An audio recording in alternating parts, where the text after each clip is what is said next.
Bali in 2023 is not the Bali that you knew pre-pandemic. The governor of Bali just this past weekend has announced the intention to sign into a new law that would effectively change tourism permanently on this island.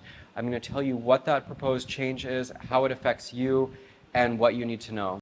My name is Adrian Field, an expat entrepreneur that lives between Bali and Lisbon.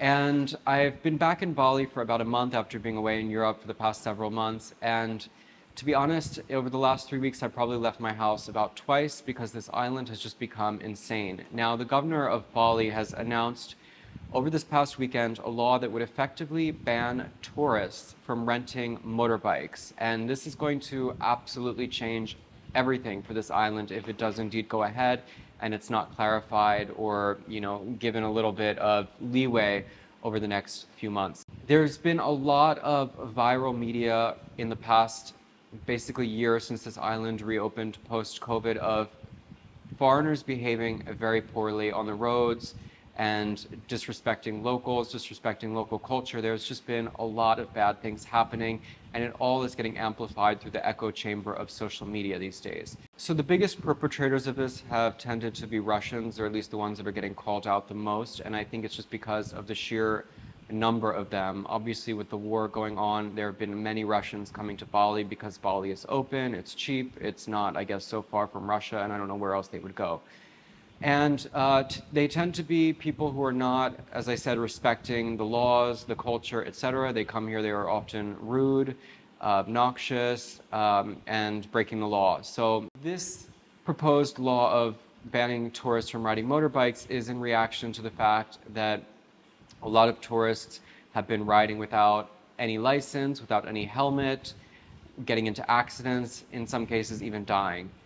And you would think, okay, well, maybe that's a good thing. If people are dying and not, wearing a helmet or not respecting the law, then they shouldn't have the privilege of being able to rent a motorbike. But the thing is with tourism on this island is, first of all, you need to get on a motorbike to literally go anywhere. This is not a pedestrian-friendly island. There's nowhere to walk. You need to get on a motorbike or, get a car hire to go anywhere. So it's hard to imagine that this island will still have the same draw if tourists are not able to rent a motorbike. I remember the very first time I ever came to Bali 7 years ago. I actually did not know how to ride a motorbike, but an old Balinese man taught me, and it changed my life because ever since then, motorbike has been my primary method of transportation in various places around the world. And, it was magical when I came here for that first time as a tourist, driving the motorbike through rice paddies and, just experiencing what Bali is really about, which again, I think that you need to get on a motorbike to do that because it just is so freeing and exciting, and that's where you can go and explore the real Bali. So I think that this will need to be clarified a bit more over the coming months because it's hard to imagine that they're just going to take such a blunt hammer to this problem and make it impossible for all tourists to rent a motorbike. But I do think that they should make some kind of regulation where, I don't know, that tourists either have to show that they actually have a proper license when they rent a motorbike or whatever the case may be. My suspicion is that over the next several years, or over the next several months, really, the police are going to start having checkpoints and just randomly stopping people and asking for their documentation, making sure that they're wearing a helmet, etc. They do this a little bit, but not very much. When I lived in Chiang Mai, they used to do it at least twice a week, and I would always get stopped. And then at a certain point, I think that they started to recognize me because I was the only foreigner that actually had the international driver's permit, so they knew that they couldn't get any money out of me. In any case, though, you do need an international driver's permit or a local driver's license to actually be able to legally ride a motorbike here. The helmet, it goes without saying, that's not only the law, but it's common sense. Driving here is extremely dangerous. The roads are in bad condition. You're dealing with obstacles coming at you from literally every direction. It's insane. Like the thought now of not wearing a helmet while riding here, I just would never. I mean, I have seen firsthand what can happen and just would not do that. So unfortunately, though, that doesn't seem to be the case for a lot of tourists. They think that nothing can touch them and they think that they're above the law. And again, it's just really angering local people. Not so much that they're abusing the traffic rules, but they're just abusing rules and people in general. As I said, the Russians have a reputation of being very obnoxious and mistreating people. I see that pretty firsthand every time I go into Canggu, which is why I pretty much never go into Canggu anymore. And I think that what's going on is really that maybe the local people are kind of having a bit of an existential crisis, looking at this beautiful island and asking themselves, what have we become, and do we want to continue on this path of self-destruction? Because what was once a very beautiful, quaint, agrarian island of surfers and hippies, etc., has become kind of like a party island. And I don't think that Bali ever was supposed to be that. And there's been so much overdevelopment, and when you just look at Canggu as a small microcosm of what's going on, I don't understand why there became such this focus of beach clubs and bars and discotheques and all of this stuff. Like, I don't understand why anybody would come here and just want to replicate what their life is like back home, whether that's in Australia or in wherever it is. You have plenty of bars and clubs and all of that back home. Why come to Bali and need to party like that? I mean, I've never been into that aspect of this island. I was originally drawn to Bali because I was a yogi. I loved the Hinduism on this island. I loved the mysticism. I was attracted to its natural beauty, all of those things. And I feel that, Bali, it still has that, of course. But the hot spot over the last 5 to 10 years is kind of very centralized around Canggu and around Ubud, and they're both kind of becoming very similar in the fact that they're overcrowded and just attracting the wrong kinds of people. So another thing that's happening is that the government has announced at the same time that the local government wrote to the national government that they would like to rescind the visa on arrival for both Russians and Ukrainians. They said that this has nothing to do with the fact that they behaved terribly, but it's due to the war. But of course, it is also due to the fact that they come here and behave terribly, and that they oftentimes are misusing their tourist visas. So the government kind of made a big deal in this press conference they had over the weekend of showing their detainees, the people who are getting deported for breaking the rules, who are working here on tourist visas or on basically visas that were not, permissible for them to work. So there's just been a lot of people that have come here and have been just really taking advantage of the laxity of the local government and the fact that they often seem ill-equipped to enforce their own laws. I think that this is kind of not necessarily a bad thing. I think that Bali really needs to decide what kind of island this wants to be, what kinds of tourists they want to attract. For me, what I've been observing over the last couple of years has helped me decide that I want to leave Bali. That's why I'm moving to Europe.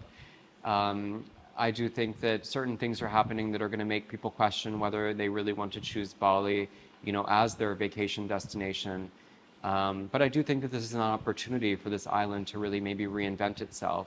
I don't think that outlawing motorbikes for tourists just flat out is a great move, and I would imagine that, again, how would you kind of enforce something like that? And I think that a lot of the motorbike rental agencies, of which there are so many, I mean, what are they going to do? Like, all of a sudden they go out of business? So I don't know. It's not really my place to have an opinion or to speculate. It's not my government. It's not my country, as the Indonesians are very quick to point out to any foreigner that has an opinion about anything that goes on this island. But it just seems like that would be kind of insane because you need a motorbike to get around. But again, I think that there should kind of be an enforcement policy of making sure that people have the right documents and that people are driving safely. I mean, for their own safety as well. It's very stupid to come here and not wear a helmet. It's very stupid to come here and not know how to ride a motorbike and then just like get on one with how insane the traffic is and how bad the roads are, all of that. Like, you really need to be, it's like Mario Kart level, like super advanced here, is kind of how I would describe it. If you've never ridden a motorbike, then it's not really the place to learn. It's very dangerous. I cannot underscore that enough. And that's why I do think that having some kind of a stricter rule and enforcement is a good thing, but not necessarily to make it impossible for every tourist, because there's too many, people who do respect that would be negatively impacted and who wouldn't even really get to appreciate the beauty that this island has to offer, which can only be reached by a motorbike. So I don't know. Again, not really my place to say, but I'm just telling you what the news is, what's going on, and how this might affect you. This is something that I think that we need to wait and see how it's going to play out over the next several months. But if you are planning to come to Bali, I always think it's a good idea, regardless, make sure that you have the proper license to ride a motorbike. That means, as I've made in a previous video, talked about, you need to actually have an international driver's permit, you need to be registered, or rather you need to be licensed to even drive a motorbike in your own home country, which then you get endorsed on that international driver's permit. There is, a possibility to get a local driver's license, which, for example, is what I have, but I have kita, so most people are not in that type of a situation. If you're just coming and visiting here for 2 weeks, I don't even think that it's a possibility to get a local driver's license, or that it would make sense to go through with something like that. So better to just get licensed in your own home country and get that international driver's permit, because it's valid everywhere in the world. And then, if you visit Thailand, if you visit somewhere else and you want to rent a motorbike, then you can legally. So it's always a good idea to do that, and come here, have travel insurance, so that if you do get in an accident, God forbid, you're taken care of. And of course, don't work illegally. That kind of goes without saying, but just try to respect what this island is really about, which is the kind of peace, harmony. Appreciate it for what it is, and don't come here and get drunk and act crazy. Again, like, if you want to do that, stay in your own country, don't come to Bali.